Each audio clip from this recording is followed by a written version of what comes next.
ఈరోజు చేయబోయే వంటకం ఎగ్ బిర్యానీ. దానికోసం మనం ముందుగా 2½ గ్లాసుల బాస్మతి రైస్ను మనం ముందుగా కడిగి నానబెట్టుకొని ఉంచుకుందాం ఒక హాఫ్ అన్ అవర్ ముందు. ఇప్పుడు ఇలా స్టవ్ మీద గిన్నె పెట్టుకోవాలి. ఇది వేడైన తర్వాత అందులో ఒక స్పూన్ నెయ్యి, 2 స్పూన్ల ఆయిల్ వేసుకోవాలి. మీరు చేసుకోవాలంటే మొత్తం నెయ్యితో కూడా చేసుకోవచ్చు. ఇప్పుడు ముందుగా మనం లవంగాలు, ఈ మసాలాను మనం అందులో నూనెలో వేసుకోవాలి.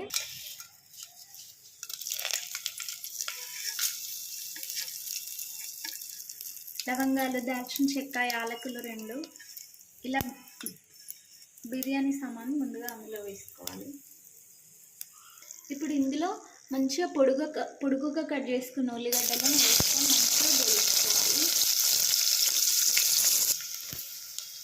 ఈ ఉల్లిపాయలు తొందరగా వేగాలంటే ఇందులో చిటికెడంత ఉప్పు వేసుకోండి, తొందరగా వేగుతాయి. చూడండి, ఇలా ఎర్రగా అయిన తర్వాత ఇందులో మనం 3 టేబుల్ స్పూన్ల అల్లం వేసుకుందాం. చూడండి, ఇలా అల్లం వేసుకొని మంచిగా కలబెట్టుకుందాం.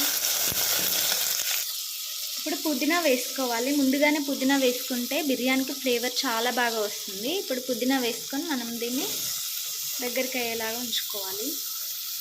ఇప్పుడు మనం అందులో తర్వాత టమాటా గ్రేవీ వేసుకుందాం. ఇది మంచిగా దగ్గర పడే వరకు ఉంచుకుందాం. ఇప్పుడు ఇందులోకి మనం కట్ చేసుకున్న పచ్చిమిర్చి కూడా వేసుకోవాలి. ఇప్పుడు దీన్ని మంచిగా కలబెట్టుకొని దగ్గరకు వచ్చే వరకు ఉంచుకోవాలి. చూడండి, ఇప్పుడు నూనె మంచిగా పైకి తేలుతుంది. ఇప్పుడు ఇందులో మనం చిటికెడంత పసుపు, అందులో గరం మసాలా, అందులోని ధనియాల పొడి వేసుకోవాలి. పొడులన్నీ మంచిగా అందులో కూడా ఉంచుకోవాలి కొద్దిసేపు. ఇందులోనే మనకు రుచికి సరిపడంత కారం వేసుకొని దాన్ని మంచిగా కలబెట్టుకోవాలి.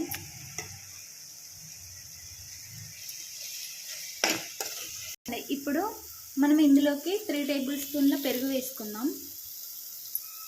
గడ్డ పెరుగు అయితే 3 టేబుల్ స్పూన్ వేసుకోండి. కొంచెం లూజ్గా ఉంటే 4 వేసుకోండి. ఇప్పుడు మనం ఇది వేసుకొని మంచిగా దీన్ని కలబెట్టుకుందాం.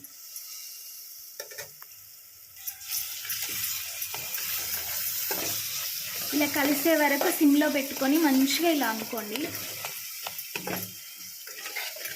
సిమ్లో పెట్టుకొని అనుకుంటేనే ఇది మంచిగా కలుస్తుంది. ఇందులో చూడండి ఎంత బాగా కలుస్తుందో. ఇలా ఒక 2 మినిట్స్ ఉంచి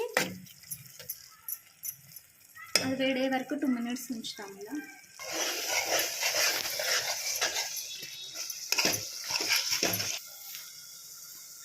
చూడండి, ఇలా ఆయిల్ పైన తేలుతున్నప్పుడు మనం ఈ ఘాట్లు పెట్టుకున్న కోడిగుడ్లను అందులో వేసుకుంటే మంచిగా మసాలా పట్టే వరకు ఒక 2 మినిట్స్ అందులో ఉంచుకుందాం.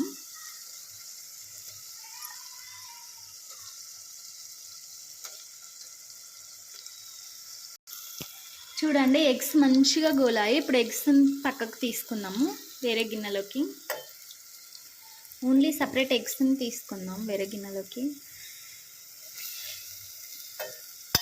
ఇప్పుడు మసాలా గ్రేవీ అంతా ఎగ్స్కి పట్టి చాలా టేస్టీగా ఉంటుంది. ఇప్పుడు ఇందులో మనం బియ్యం కొలుచుకున్న గ్లాస్ తోటి మనం ఇందులో 1 గ్లాస్కి 2 గ్లాస్ వాటర్ వేసుకోవాలి. మనది 2½ కాబట్టి మనం 4 గ్లాసుల వాటర్ వేసుకోవాలి. కరెక్ట్గా సరిపోతుంది. చూడండి, ఇలా వాటర్ వేసుకోవాలి. మనం ఇందులోనే ఇప్పుడు కొత్తిమీర వేసుకోవాలి.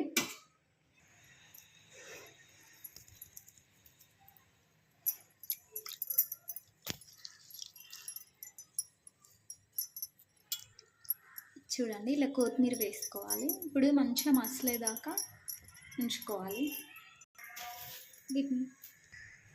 ఇప్పుడు ఇందులో నిమ్మకాయ పిండుకోవాలి. చాలా మంచిగా వస్తుంది, పుల్లలుగా వస్తుంది బిర్యానీ రైస్. ఇలా ఒక నిమ్మకాయ పిండుకోవాలి. ఇప్పుడు మనం ఇందులో తగినంత సాల్ట్ వేసుకోవాలి.